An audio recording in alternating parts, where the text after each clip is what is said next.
Le trafic routier de ce mardi 16 mai 2023 n'est pas à l'habituel à Dakar. De Mermoz Sacré-Cœur à la VDN, en passant par JVC et Jet d'eau, c'est pratiquement la ville morte en l'absence des véhicules et des piétons. Il est 16 heures et à pareil moment, ce sont les embouteillages réguliers. Mais il n'en est pas question pour aujourd'hui. Certaines administrations ont fermé leurs portes pour des raisons de sécurité suite au procès d'Ousmane Sonko qui devait avoir lieu ce jour dans l'affaire Adji Sarr. Les sorties de l'opposant politique ont souvent été marquées par une série de manifestations. Pour mieux prévenir à certains risques, l'École supérieure de journalisme, du métier de l'Internet et de la communication n'a pas manqué de suspendre ses cours en présentiel.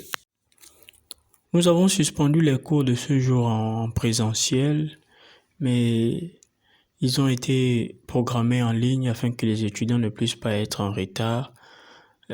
C'est pour la bonne cause, pour les raisons de sécurité. Notre capitale fait face à un certain nombre de manifestations c'est au cours de ces derniers mois. Et donc, lorsque une éventualité veut s'imposer, nous sommes obligés de suspendre et de programmer les cours en ligne.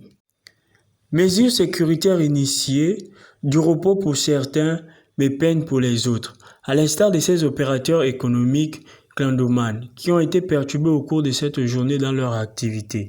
On fait des activités comme les clando, taxi clando par exemple. D'habitude ça marche un peu, mais aujourd'hui on ne voit pas beaucoup de clients parce que c'est à peine 30-35% qu'on travaille aujourd'hui. D'habitude on travaille 70, 80 voire 90%. Nos clients ne sont pas là aujourd'hui, donc il n'y a personne qui se trouve dans la rue. Tu prends 2 à 3 personnes jusqu'à Niari Tali et retourner à une seule personne, ça te fait 4, à peu près 6 aller-retour. Ça ne fait pas l'affaire comme d'habitude. La population dakaroise peut espérer reprendre ses activités normalement demain. Pour rappel, le procès de l'opposant Ousmane Sonko a été renvoyé au 23 mai prochain.